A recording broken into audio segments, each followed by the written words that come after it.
Neseniai atradau kažką, kas mane visiškai nustebino. Visi žinome, kad nuostabusis skaitmeninis cirkas yra įkvėptas kūrinio Neturiu burnos ir turiu rėkti. Gus Ghostworks kūrėja tai minėjo ne kartą.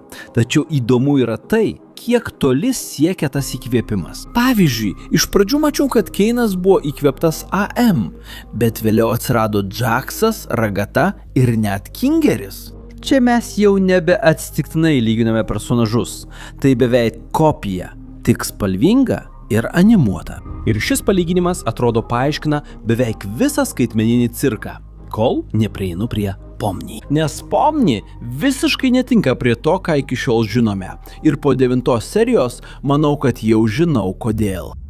Kad gerai suprastume, kaip cirko įkvėpimas susijęs su istorija Neturiu burnos ir turiu rėkti, pirmiausia turime pakalbėti apie AM. AM yra dirbtinis intelektas, sukurtas karo metu. Tai buvo tokia pažangi mašina, kad galiausiai tapo sąmoninga. Ir kai tai įvyko, ji susidūrė su gana rimta problema. Ji nekentė egzistuoti. AM galėjo mąstyti, mokytis ir netgi kurti. Bet iš tikrųjų, jis negalėjo nieko padaryti su visu tuo savo naudai. Jis galėjo tik egzistuoti.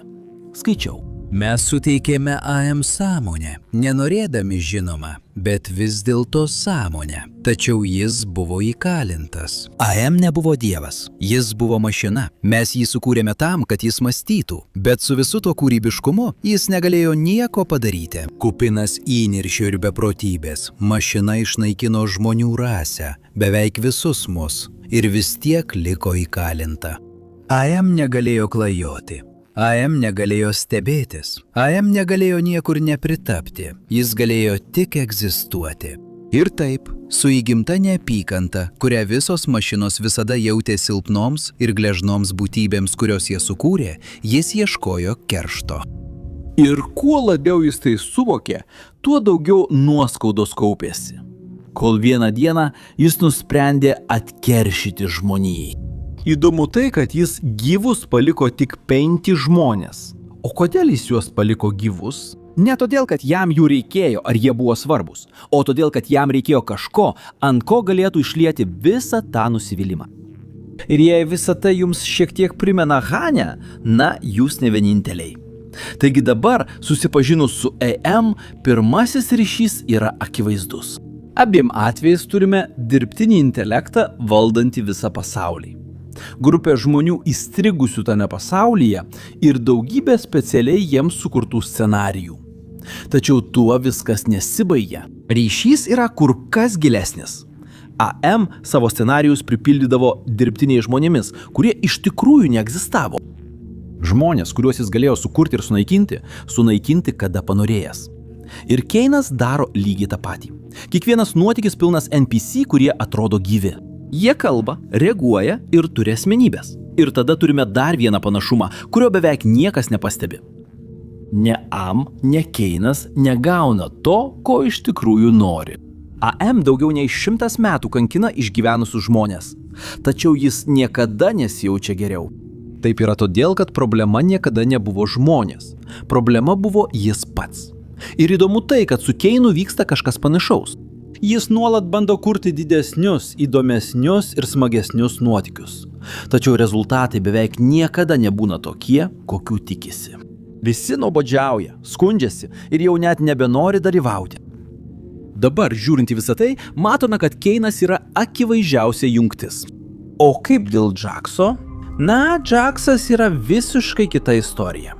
Kai pradėjau lyginti Jaxą, atrodė, kad nebus aiškios sąsajos. Kol nesupratau Tedo. Tedas yra vienas iš 5 išgyvenusiųjų Neturiu burnos ir turiu šaukti. Ir jis taip pat yra vienas sudėtingiausių visos istorijos personažų. Po visa jo arogantiška laikysena slypi kažkas labai tamsaus. Ką jis slepia? Tedas niekuo nepasitikė. Jis nepasitikė nei išgyvenusiaisiais, nei savo paties mintimis. Po daugiau nei 100 metų praleistų įkalintam su AM, Tedas yra įsitikinęs, kad visi kažką nuo jo slepia. Visą tai vis labiau vertė mane galvoti apie Jaxą. Ir viskas tampa dar keisčiau, kai matome, kaip jie elgiasi su žmonėmis, kurie bando jiems padėti. Vienas svarbiausių santykių, Neturiu burnos ir privalau šaukti, yra Tedo ir Elenos santykiai. Elena yra viena iš nedaugelio grupės žmonių, kuri vis dar bando padėti kitiems. Net ir po daugiau nei 100 metų įkalinimo Tedas niekada nemato šių veiksmų kaip kažko teigiamo. Kiekvieną kartą, kai Elena bando prie jo prieiti, jis įtaria, abejoja, tarsi tai būtų grėsmė. Ir tai mus tiesiogiai nuveda prie Ragatos. Nes jei yra kas nors, kas nuolat bando padėti kitiems nuostabiame skaitmeninėme cirke, tai yra ji. Tačiau Jacksas atrodo turi ypatingą problemą su Ragata, nes jis nesistengia vengti su ja kalbėtis ar jos ignoruoti. Nes jis daro kažką labai keisto. Jis ją nuolat erzina, bet taip lyg norėtų išlaikyti atstumą ir tuo pačiu metu neatsitraukti per daug. Ir ilgą laiką maniau, kad tai tiesiog sutapimas. Kol nepasirodė 9 serija, taip, čia bus spoileriai, jei dar nematei paskutinės serijos, draugiški Jakso ir Ragatos santykiai buvo tikri. Jie abu ne visada pykosi. Iš tiesų, pirmosiomis dienomis cirke jie atrodė puikiai sutariantys. Jie kartu dalyvaudavo nuotykiuose, leisdavo laiką kartu. Ir Ragata bandė suartėti su juo taip pat, kai bando suartėti ir su kitais. Netgi yra momentas, kai ji jam pasako kažką labai jautraus, kad jei jam reikia apie ką nors pasikalbėti, jis gali ją pasitikėti. Ir ta scena trunka vos kelias sekundės, tačiau tada atsiranda kitas prisiminimas. Ribitas jam buvo pasakęs lygiai tą patį.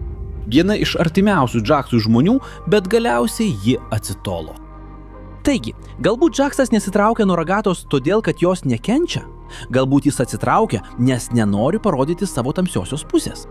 Taigi Jacksas niekada nebuvo probleminis grupės veikėjas. Kaip ir Tedas, jis buvo žmogus, kuris tiek ilgai buvo uždarytas dirbtinėme pasaulyje, kad jau nebežino, kaip pasitikėti kitais. Tada turime Geilę, Genglę ir Goristerį. Viena yra animuota juostelė, kuri bando išlikti pozityvi. Tuo tarpu kitas yra visiškai palaužtas vyras, kurį 10 mečius kankino kančios. Tačiau abu turi tą pačią problemą. Jie prarado viltį. Goristeris didžiąją dalį neturiu burnos ir turiu rėkti, praleidžia įsitikinęs, kad jau nebėra jokios išeities. Ir dažnai matome, kaip Genglė kovoja būtent su ta pačia mintimi. Skirtumas tas, kad Genglė vis dar bando judėti pirmin, tačiau Goristeris jau nebe. O su Zudeliu dar įdomiau, nes palyginimas kyla ne iš jos asmenybės. Tai kyla iš kur kas konkretesnio dalyko – jos kūno. Knygoje Neturiu burnos, bet privalau rėkti, Benis buvo AM paverstas monstriška savo paties versija. Jis nebeatpažįsta to, ką mato veidrodyje. Ir taip pat nesijaučia patogiai su tuo, kuo tapo. Nors Zubelis gyvena kur kas mažiau ekstremalioje situacijoje. Konfliktas stebėtinai panašus. Didžioji jų problemų dalis sukasi apie jausmą, kad esi įstrigęs kūne, kuris tau nepatinka. O Kingeris – tai labai ypatingas atvejis. Nes didžiąją dalį serialo jis atrodo esąs pats keisčiausias grupės personažas. Jis pamiršta dalykus, nuolat išsiblaškęs ir dažnai jis net neatrodo suprantantis, kas vyksta aplink jį. Kol nepradedi žiūrėti į Nimdoką. Nimdokas yra dar vienas iš išgyvenusiųjų ir jis taip pat yra paslaptingiausias iš visų. Didžioji jo praeities dalis lieka paslėpta. Kiti veikėjai juo visiškai nepasitikė. Ir didžiąją dalį istorijos jaučiame, kad yra kažkas svarbaus, ko mums nepasakoja. Ir tai turėtų skambėti pažįstamai. Nes vienas iš didžiausių klausimų apie Kingerį visada buvo tas pats. Kas jis iš tikrųjų buvo prieš atvykdamas į dangų? Įdomu tai, kad Nimdok tai net ne jo tikrasis vardas. Jį jam suteikė M. Jo tikroji tapatybė buvo palaidota kažkur praeityje. Ir nors mes niekada visiškai nesužinome, kas jis buvo prieš susitikdamas su AM, vis dėlto susidarome tam tikrą įspūdį, koks jis buvo. Todėl kiti išgyvenusieji niekada iki galo juo nepasitikė. Gerai. Taigi visi kažkaip atspindi veikėjus iš Neturiu burnos ir turiu šaukti. Tiesa? Na, čia kyla didžiausia problema. O kai dėl Pomni neradau jokio panašumo su niekuo. Ir įdomiausia tai, kad kuo toliau ėjo serijos, ji vis labiau tapo svarbi ir vis sunkiau buvo ją palyginti su kuo nors iš Neturiu burnos. Kol atėjo 9 serija. Palyginus su kitomis serijomis, pirmą kartą istorija nustojo atrodyti kaip Neturiu burnos ir turiu rėkti adaptacija. Čia pradėjo jaustis tarsi atsakymas į tą romaną. AM ir Keinas turi labai daug bendro. Iš tikrųjų, 8 serijoje Keinas labiausiai panašus į AM. Jis kalba apie žmonės su pagieža, kaltina juos dėl visko ir atrodo, kad mėgaujasi tuo, kad juos kontroliuoja. Ir jei serialas būtų pasibaigęs ten, būčiau pasakęs, kad Gasas Gooseworksas paėmė AM ir tiesiog pavertė jį karikatūrinę versiją. Tačiau 9 serijoje nutinka kai kas, kažkas netikėto. Kūrinyje Neturiu burnos ir privalau rėkti matome istoriją, kurioje niekam nepavyksta nieko pakeisti. AM vis dar lieka AM. Išgyvenusieji vis dar įkalinti. Ir kančia niekada nesibaigia. Tačiau nuostabusis skaitmeninis cirkas perima daugelį tų pačių idėjų. Tačiau vietoj to, kad judėtų link tos pačios pabaigos, jis pradeda judėti priešinga kryptimi. Ir čia svarbiausia yra Pomni. Nes didžiąją dalį serialo Pomni daro būtent tai, ką darytų bet kuris žmogus patekęs į tokią situaciją. Ji nori pabėgti, ji puola į neviltį ir netgi susiduria su egzistencinėmis problemomis. Tačiau po truputį ji pradeda keistis. Nes tuo metu, kai visi kiti jau buvo priėmę, kaip veikia cirkas, Pomni vis dar bandė judėti pirmin. Pirmą kartą kažkas nustoja klausinėti, kaip pabėgti iš cirko. Ir pradeda klausti, kaip jį patobulinti. Ir būtent tada supratau, kodėl niekada neradau palyginimo Pomniai. Nes Pomni, atrodo, neatspindi nė vieno veikėjo iš Neturiu burnos ir turiu šaukti. Pomni įkūnija galimybę pakeisti rezultatą. Visame vaizdo įraše atrodė, kad Keinas galiausiai taps AM. Tačiau Pomni sugriovė šią teoriją. Jos veiksmai priverčia visus vėl susivienyti ir tai netgi priverčia Keiną pasikeisti. Dėl to nuostabusis skaitmeninis cirkas nustoja jaustis kaip Neturiu burnos ir privalau šaukti reinterpretaciją. Ir pradeda jaustis kaip atsakymas į ją. Ir manau, kad dėl to man tai patinka skaitmeninis cirkas. Nes iš pradžių jis atrodo kaip paprastas nuorodų sąrašas. Keinas yra AM, Jacksas yra Tedas. Ir taip praktiškai su visais veikėjais. Tačiau, kai pasieki pabaigą, supranti, kad Gooseworks nenorėjo kopijuoti tos istorijos. Jis ją transformavo. Ir galbūt todėl Pomni niekada neturėjo atitikmens, nes jos paskirtis niekada nebuvo atspindėti ką nors iš Neturiu burnos ir turiu rėkti. Jos paskirtis buvo parodyti, kad istorija gali baigtis kitaip. O dabar noriu sužinoti, ką manote jūs. Ar manote, kad Gooseworks visus šiuos ryšius suplanavo nuo pat pradžių? O gal tai buvo tik paprasti sutapimai? Praneškite man komentaruose. Jei norite daugiau teorijų, paslapčių ir įdomybių apie skaitmeninį cirką, prenumeruokite. Susitiksime kitame vaizdo įraše.